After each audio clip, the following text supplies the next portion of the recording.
Right, 13 November 2021, and today I'm joined by my usual guest on Saturdays, Senator Khaliphani Phugeni. How are you, Senator? I'm okay. How are you, Kambagwe, and the rest of our listeners throughout the world? Yes, I must say I'm very, very sorry to hear that you were arrested yesterday. How are you feeling after the arrest? Yeah, well, it gives an impression that because an arrest is a legal process, so it gives an impression that there was some reasonable suspicion that I was about to commit crime or had committed a crime. I was not arrested, to be quite honest with you, Kambagwe.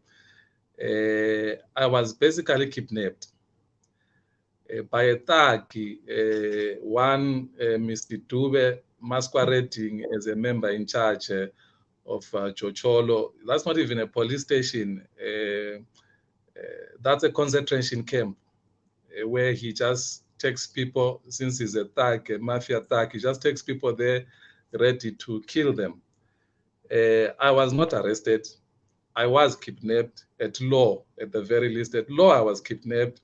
I was kept there. I was never told of my charge.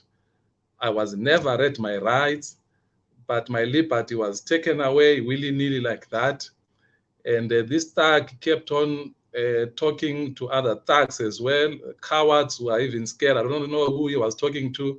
And all I could hear is Khaliphani Phugeni, Khaliphani Phugeni. They just kept on talking until he said he wanted authority to detain.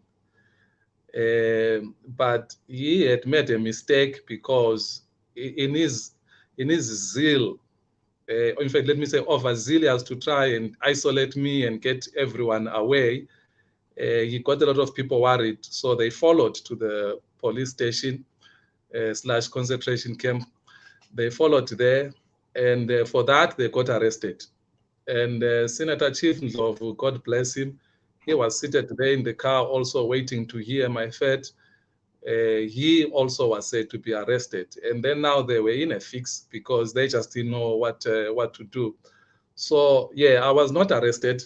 You are dealing with a thug that came to our meeting or gathering or whatever you want to call it, that had 60 old people. Others can't even walk on their own.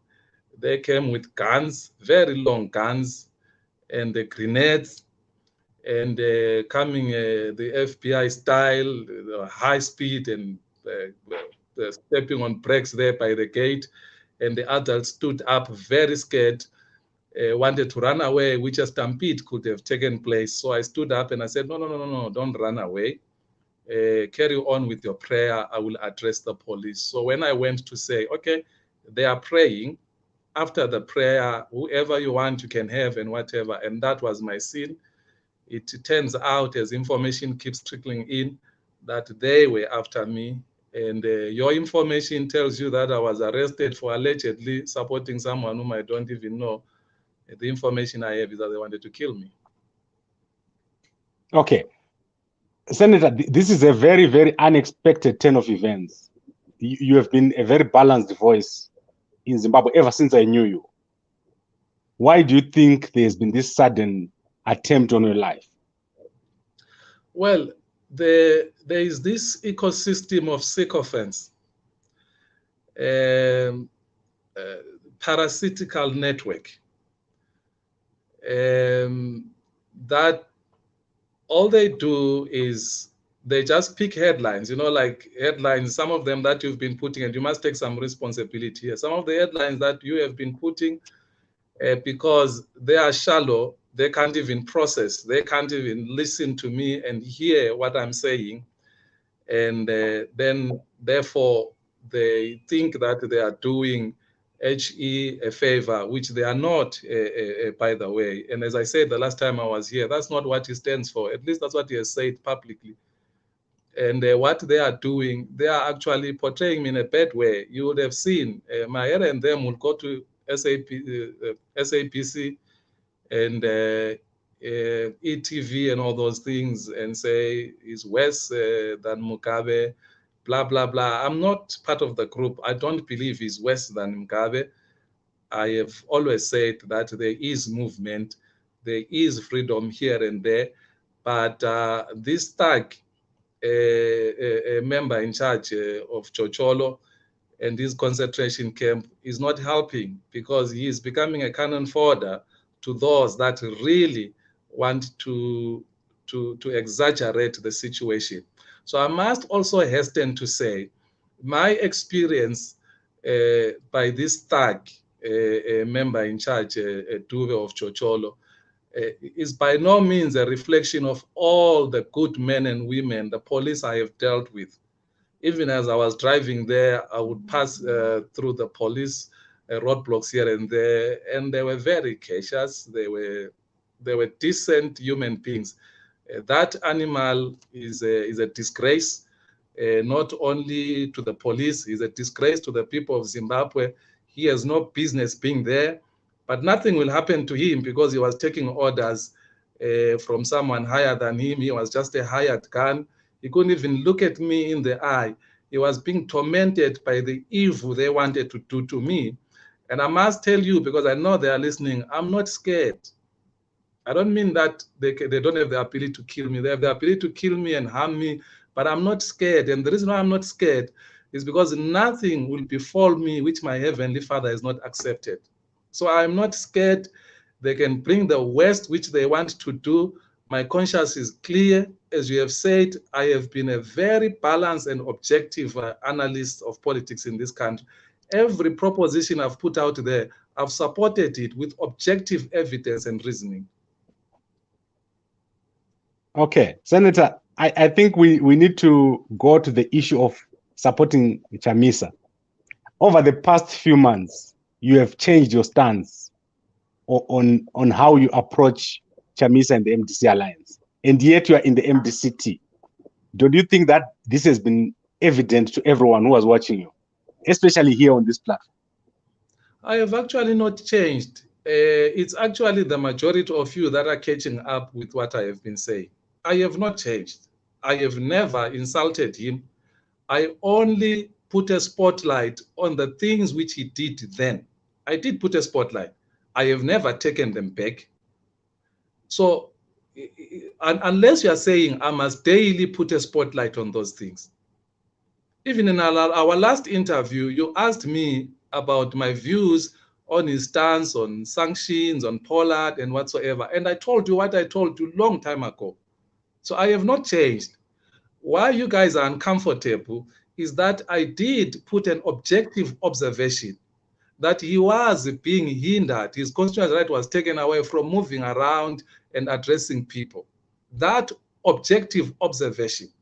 And I told you that how do I come to it? I come to it because if it was staged, you know exactly that the state would have proved, because they did that with Joanna Mamam. They told us that the cell phone shows us this and that. So those people would have been picked up and they would have been dealt with. Look at how I was dealt with. They come there. There's about 60 people or so. They're after me. For what? I don't know. Up to today, I'm not told what I was charged. I eventually had to pay a fine of, they call it disorderly conduct, which you can't even explain what is disorderly conduct. Remember, they have a video. The moment they arrived there, they were taking videos. So they thought they could provoke me. I was not provoked. I kept my calm, but I just told them that this is not the way how you behave. You can't. They are adults here. Let them pray, and then you can get whoever you want to get. It's okay. So what he wanted to do now, he wanted to isolate me, put me in because that was not a police car. I don't know whether it was CIO or whoever car it was, and I refused that. So he said a whole lot of police must come into my car. And we drove to the police, got there, wanted my keys. I would not give him my keys because I don't know what he wanted to do with the keys to the car, in the car, you know. Now, so you must now believe that there are people who are staging attacks that are tarnishing the image of the country, and the police have no capacity to round up all of those people and arrest them. Come on, Kambako, you are more intelligent than that. Okay, what was the subject of your meeting with the elders? Can you give us a background of why you were in Jocholo, what you were doing, and what you were discussing? Okay. let me do something, Kambakwe. Ne? First of all, I was not part of the planning or I was not supposed to be part of that meeting, right? Until Senator Chivundov asked me to drive him. He was in Math North. So I drove him. And even at that stage, I was not part of that meeting, at least in my thoughts. So I drove him. We got to Chocholo, crossed Chocholo. He got out of the car. I remained in the car. He spoke to leadership. They spent about 30 minutes. I was in the car. He came into the car. He told me where we were driving. I was driving ahead. I got into a roadblock. I was stopped by the police. They greeted me. I greeted them. I told them who I am. Asked me, what am I doing here? I said, I'm visiting here. And that was it. And then I was allowed to go. Behind me, I was being followed by Honorable Monzora's convoy. So according to the police, they claim that he did not stop, or when they were talking to him, he drove away. I'll come back to this.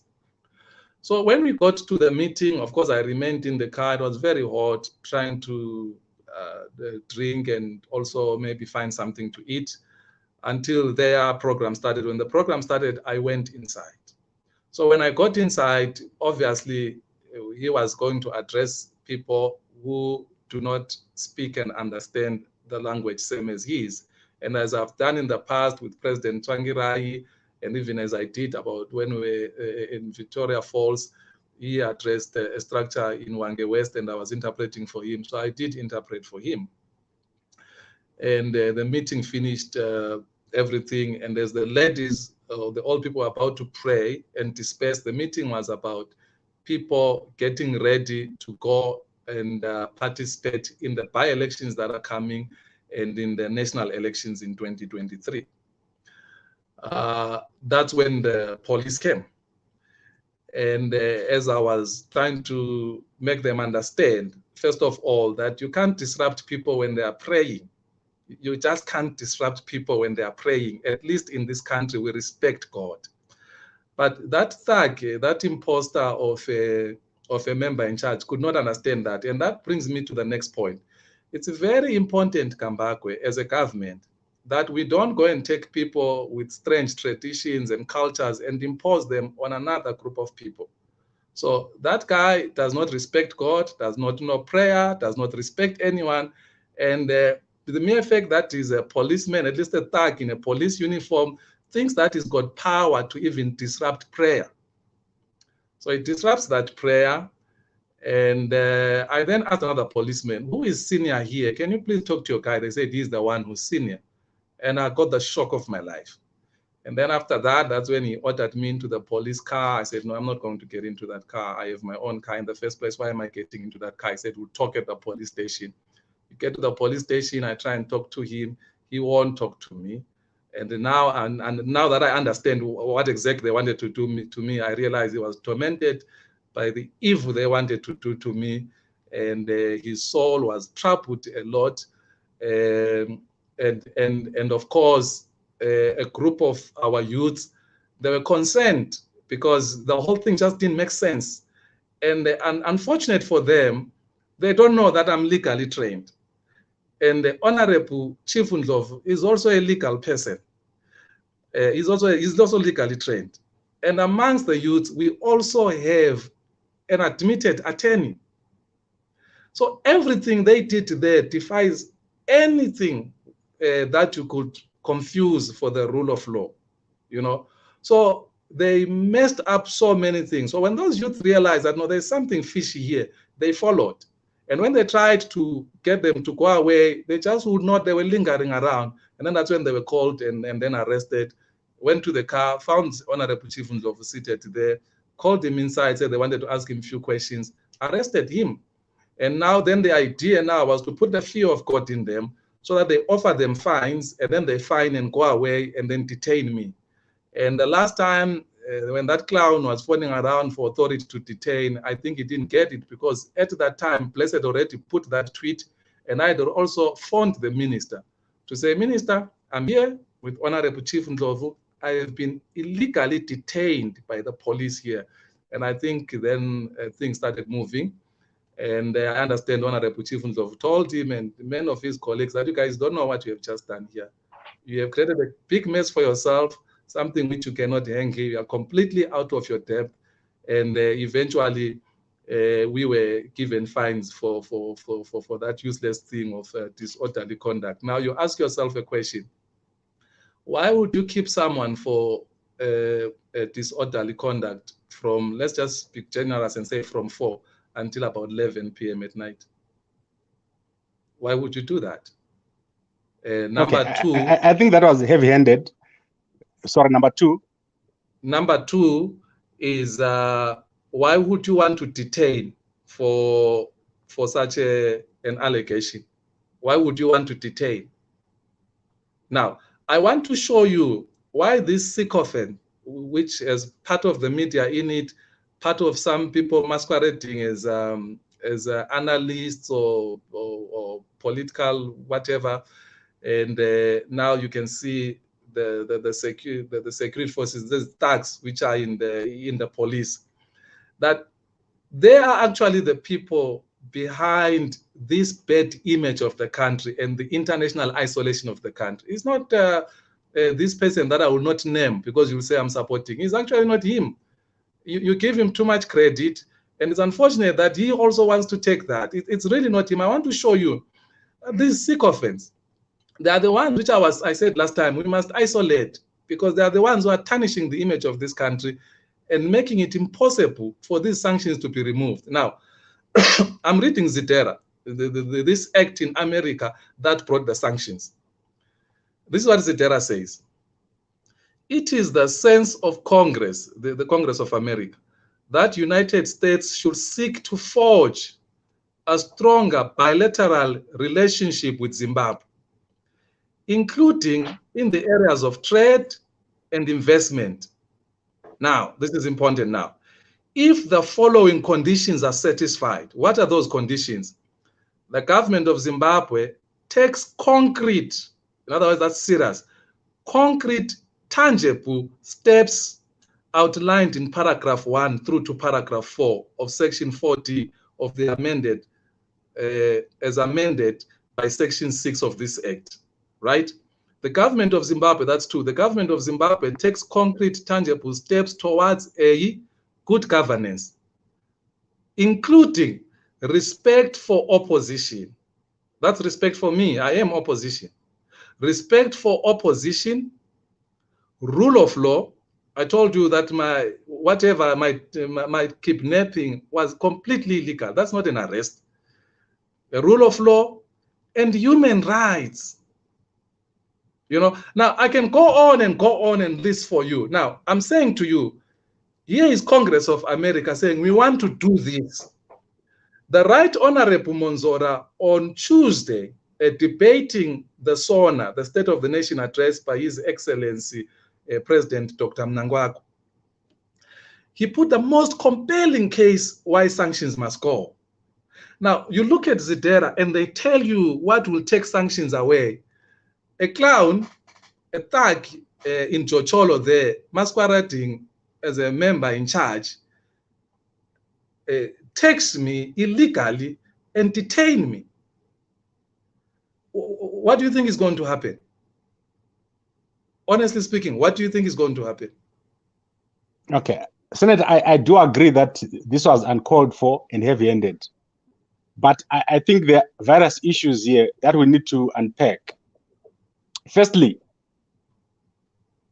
even listening to you now, I can tell that you are very aligned to what Chamisa and his party are saying. Are you still part of the MDCT, or you are now, because this is the issue that causes people in ZANU-PF and the MDC. You remember we had a guest here who got very mad at you. People in ZANU-PF now believe that you are part of Chamisa's party. You are now part of the problem, Kambako, because you always want to excuse thuggish behavior with all these innuendos and useless conjectures. Now, I want you to appreciate something. When you were doing all these things against the Honorable Vice President, the General, Nothing will happen to him. They will just maybe politically just attack him verbally there in their party, and that's over. But these innuendos you are doing against Dr. Kupe, against myself, they have a real effect of landing Dr. Kupe under a gonyet one of these days. They have a real effect of threatening my life, as you saw this week.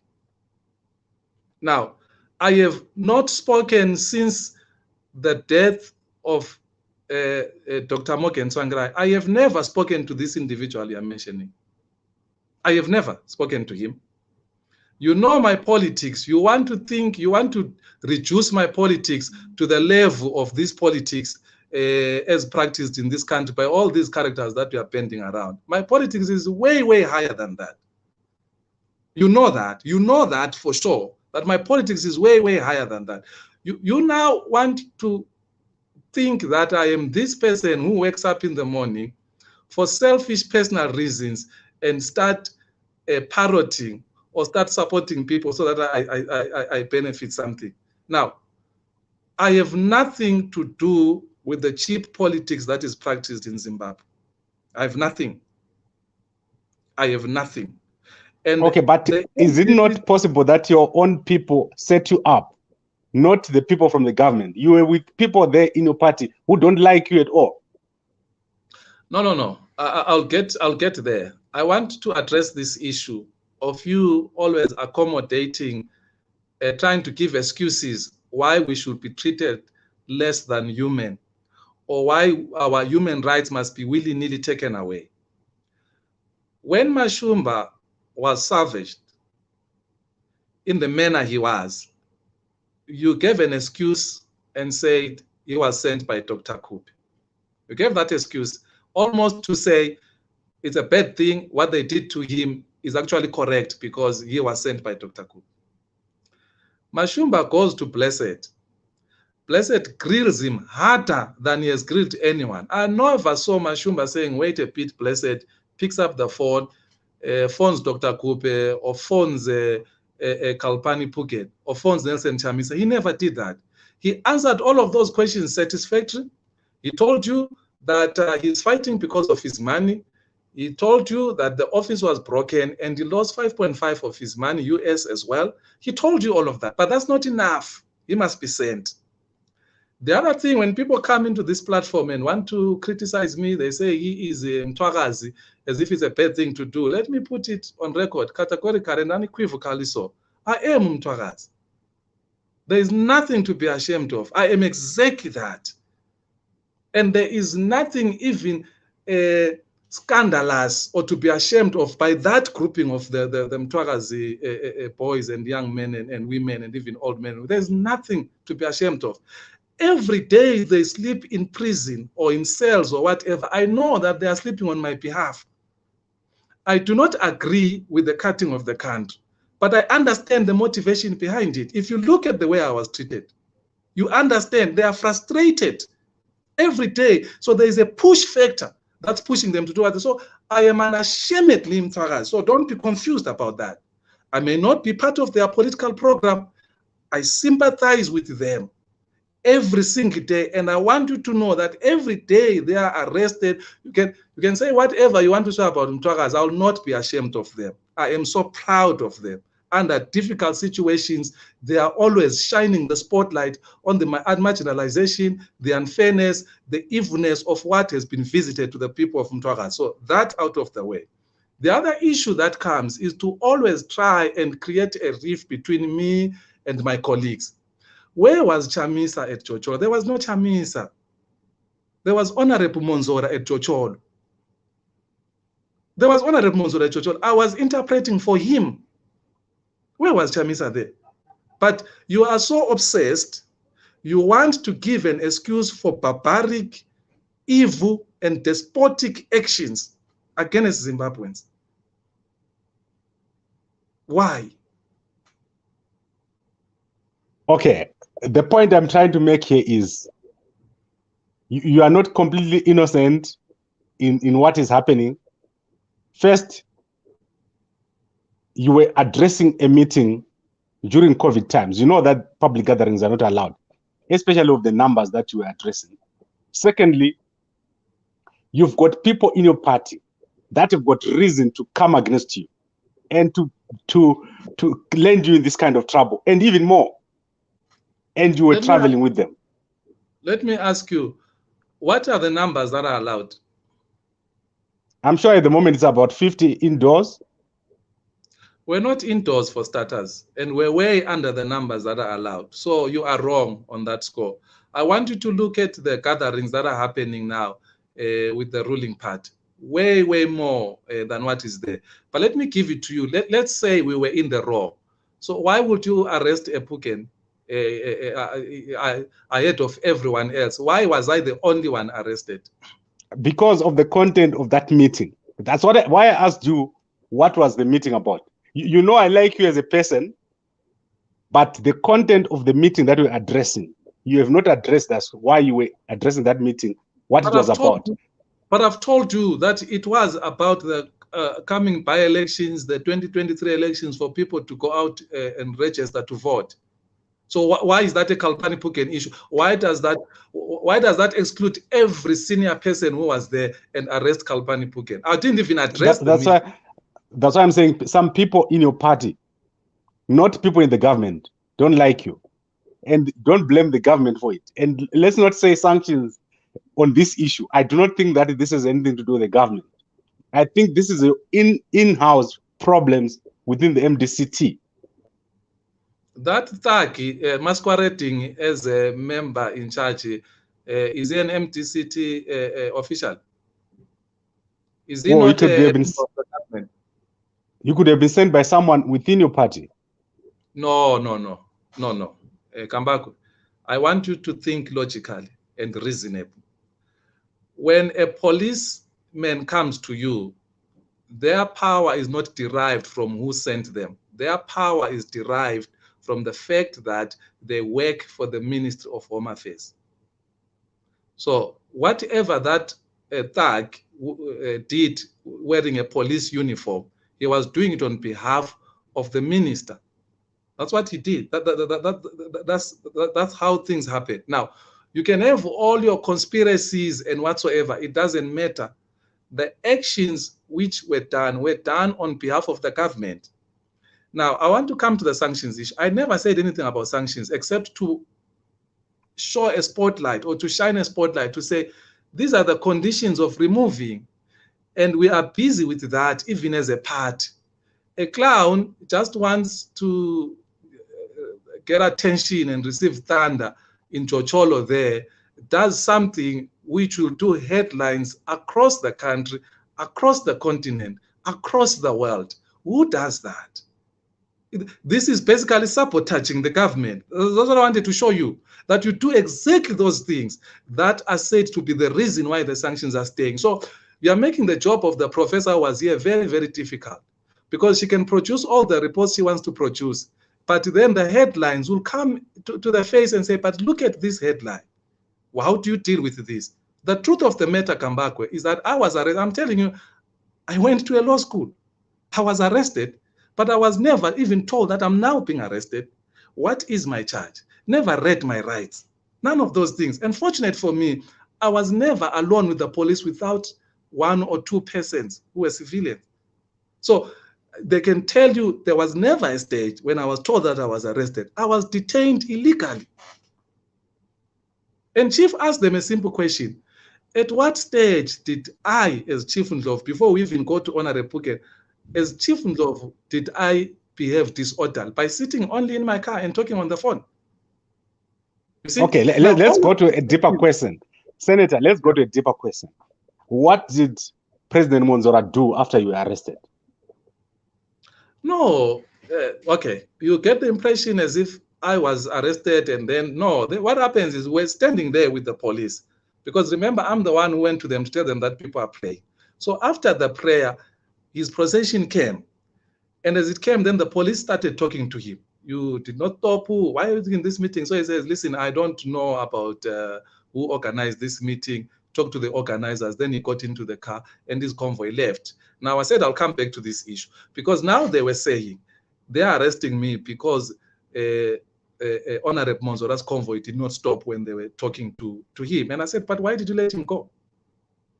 So I stop, I speak to you until we are done, I leave. You have a convoy which is behind me, it leaves before you are done. I have no way of knowing that. You come here, you arrest me, you leave the convoy which you claim did not stop until you were done. You let it, you allow that convoy to go, and then you arrest me. Okay, the point I'm trying to make, Senator, is that President Monzora was not arrested, and the rest of the people that were there. And you don't see anything wrong with the fact that he did not come to your rescue after you arrested, and yet you blame the government. No, look, I don't think that, you see, the mistake you are making is you have this barbaric act from this thug masquerading as a member in charge. And then now you want to blame others to come to my rescue. How? What rescue in the first place? Because I should have never been in that situation at all. He has his programs, which is running about and doing his programs. On this one, I will not allow you to divide me with my colleagues and my leadership. They did nothing wrong on my side. I was wronged by that thug who's masquerading as a policeman and has turned our police station to a concentration camp. Okay, now let's go to the bigger national issue. Do you think the Zimbabwe government is deliberately violating human rights? Listen, Kambako, I can tell you this every week, and if you don't want to listen, I cannot force you to listen. I'm on record saying the situation has changed. It's not the same under Mugabe. There is space for political activity. And I even said it here in this platform and recording right now.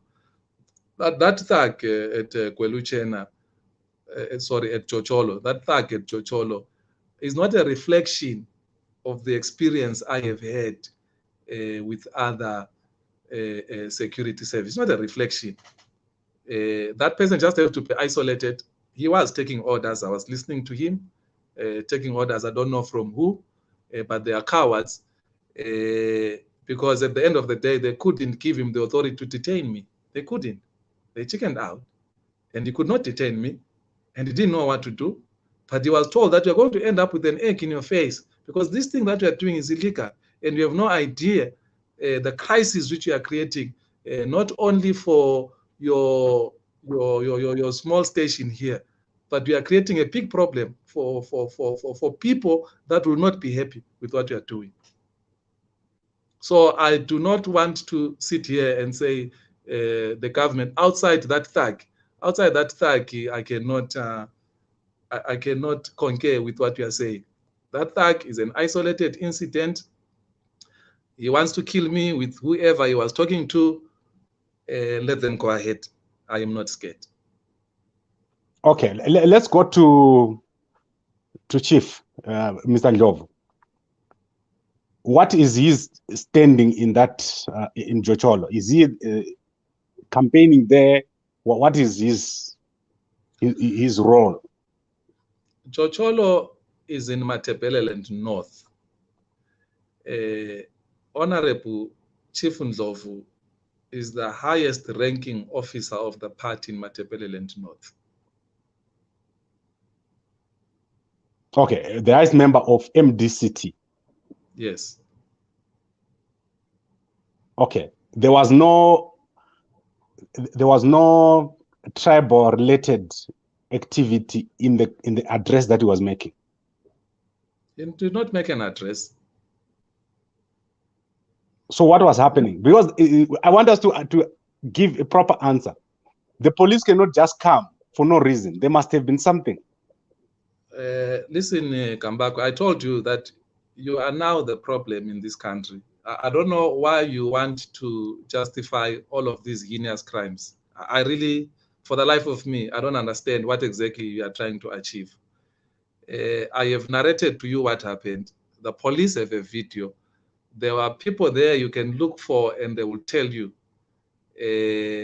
Nothing happened. Chief was not even addressing, and I resent the insinuation with the contempt it deserves that when Senator Ndlovu addresses, there will be tribal connotations. I really resent it in the strongest terms.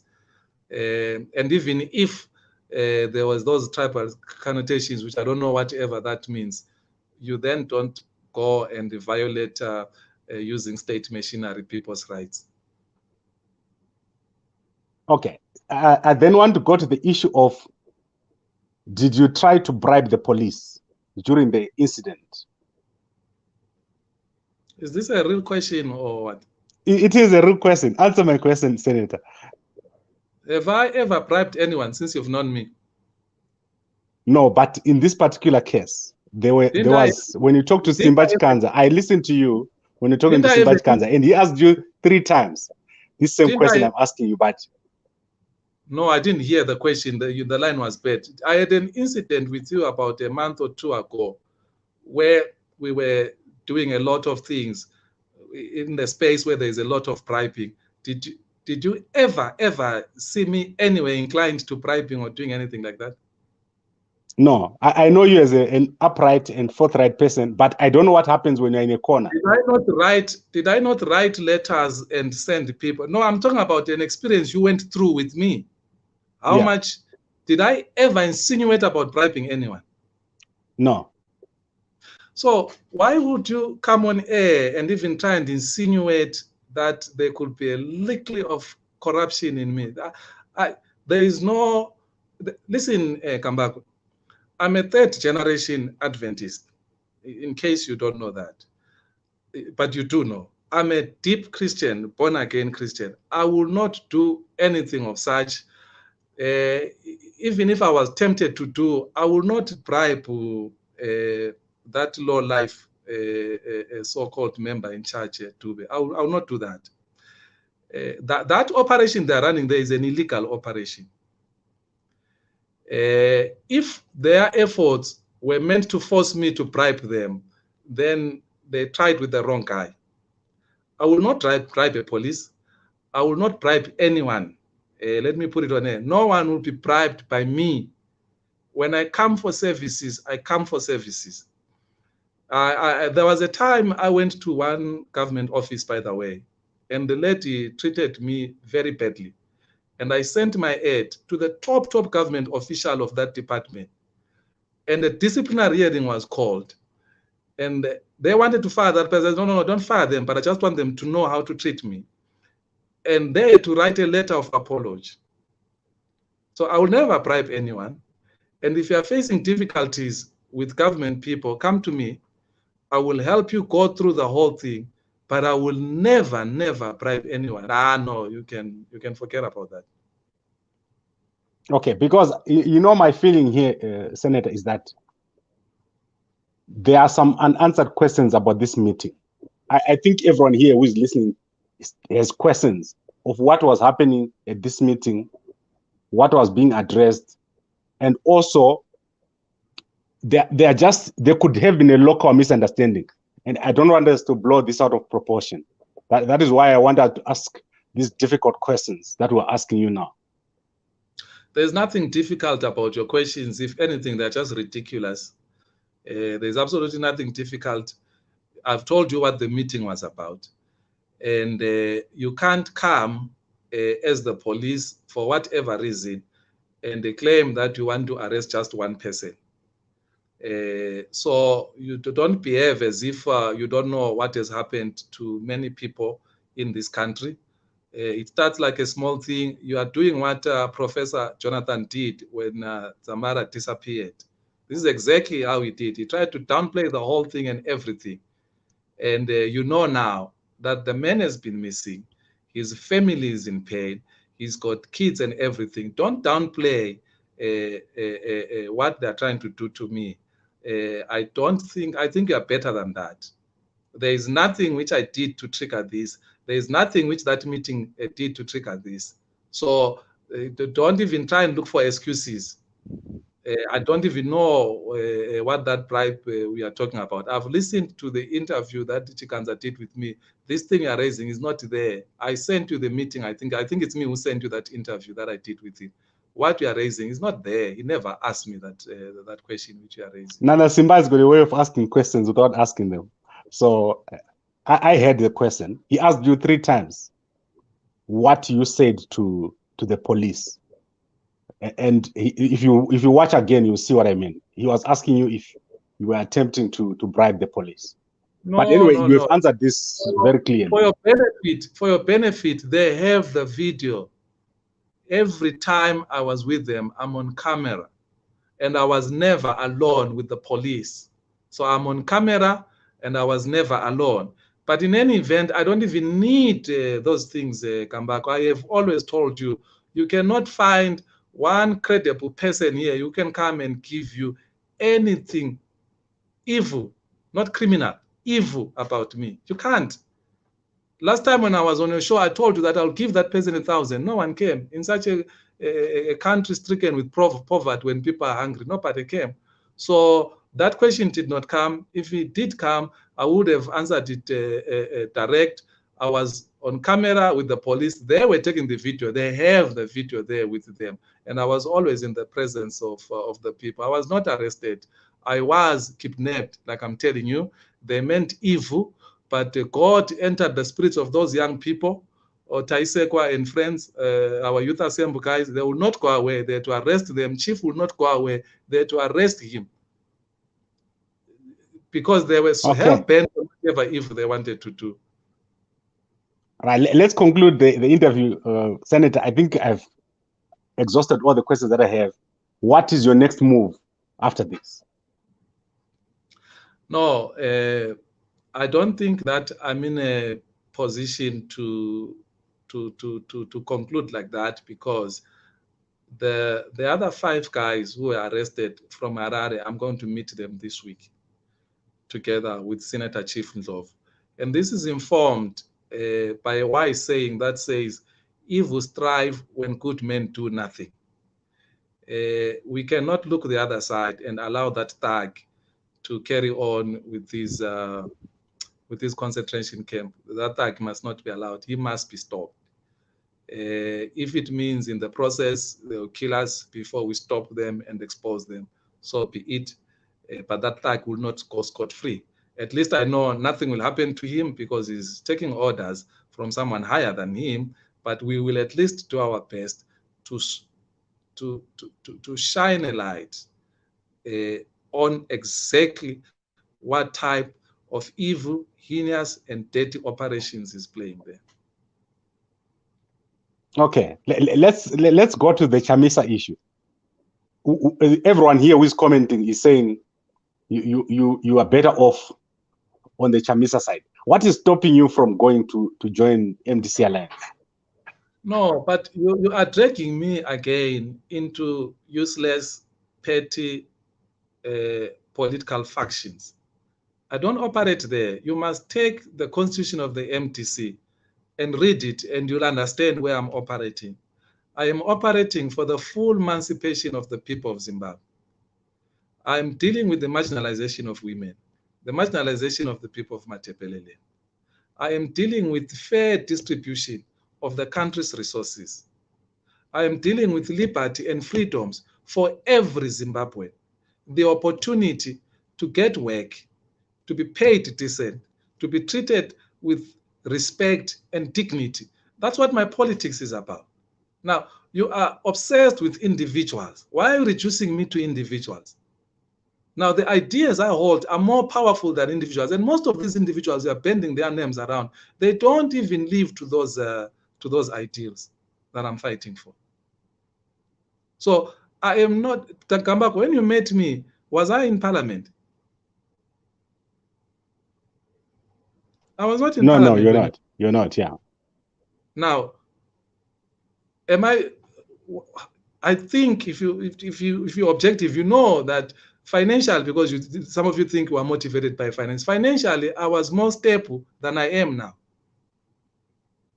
when I was not in parliament. So I am not motivated by all of that nonsense. The work I have done thus far, social work for my people, if God says it's enough now, it's okay. I don't have to be in this thing forever. Let me tell you something, by the way, as I close on this matter. I was headhunted by President Tsvangirai. President Tsvangirai came with his standing committee to South Africa.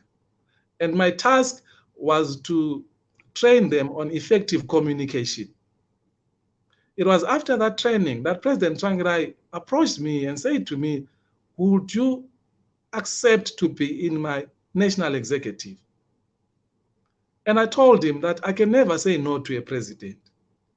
Unknown to me, he had also done his research about me on the then South African chairperson, Honorable Chief Ndlovu.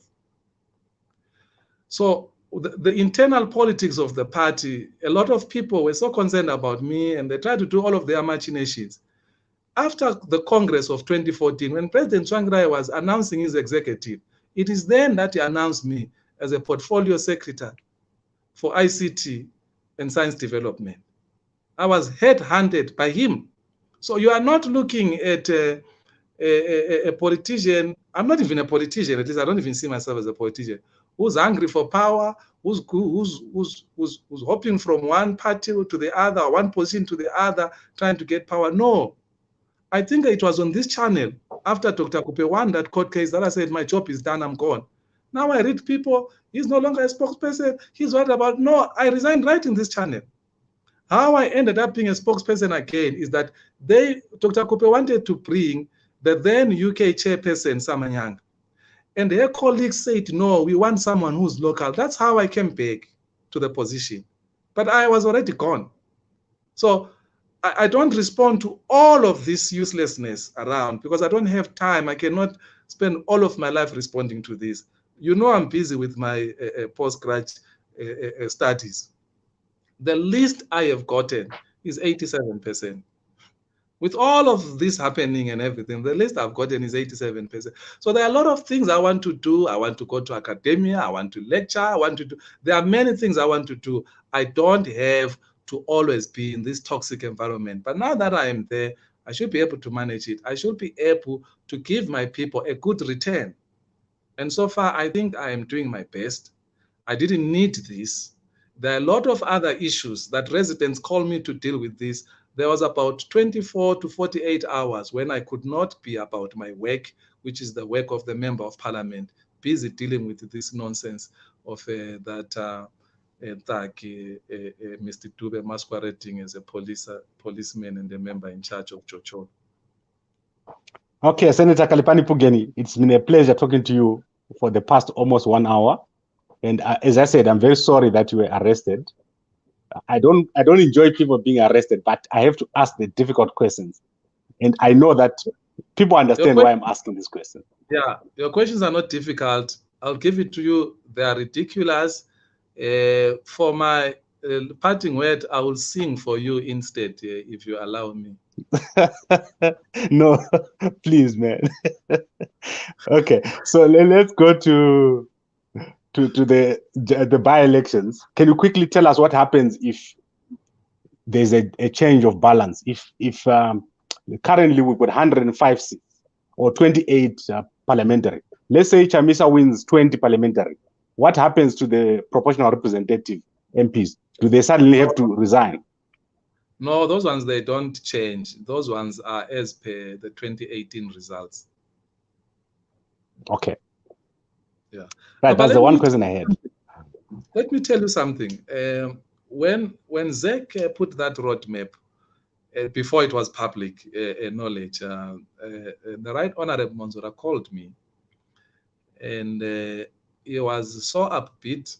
And if my conversation with him is anything to go by, I think he's gotten a surprise for some people, because contrary to what I'm hearing, he said he really wants those elections, those by-elections, and feels very, very positive. He's going to win them resoundingly, and there is enough time to implement the reforms. And key amongst those reforms is the diaspora vote. So yeah, I think you may be up for a surprise. Right. Thank you very much, Senator. And I think let's bring this to an end here. Is there anything else you want to say before we close? You don't want me to sing. I wanted to sing, and you won't let me. You can sing. You can sing. You can go ahead. I'm allowed to sing. It's because when I went to Mutimurefu prison, that's what all the guys do. Like they spend the whole day singing. No, I was in prison.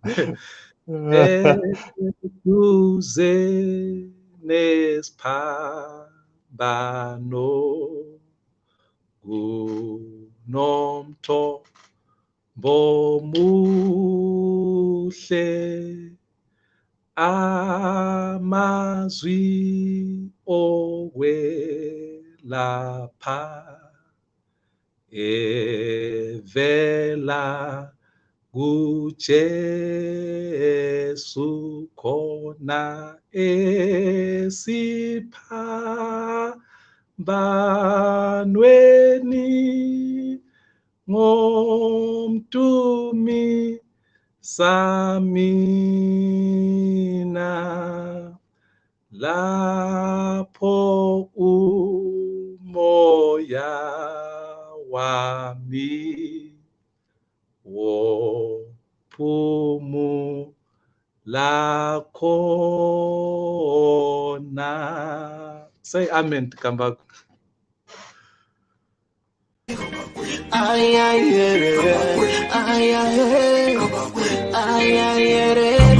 Uyo uko kuno abo bano mamuona kere nai anno pura meso anno pura tebe anno kaya mari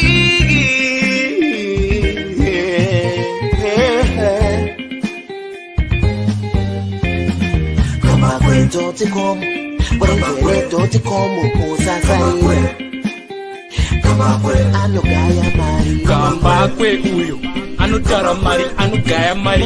Garai mamunzwa, paninya pano, zvamunoda kunzwa. Zvinotara pano, madiko kumunzwa, mugova ne.com. Kambakwe vanogaya mari, vanotara mari, vanosiya mari. Kambakwe vanotara fea kuti pamberi zvichafamba sei. Vanoterere zvikubatsire, mukufamba kwenyu zvikubatsire. Mirai ndikudze kuti chokwadi pano chizere. Kambakwe vanogaya cash, vanopa mafacts, vanotara straight, vane evidence, vane confidence plus intelligence. Entertainment, current affairs and news. Kambakwe doti como usasarire. Kambakwe anogaya mari.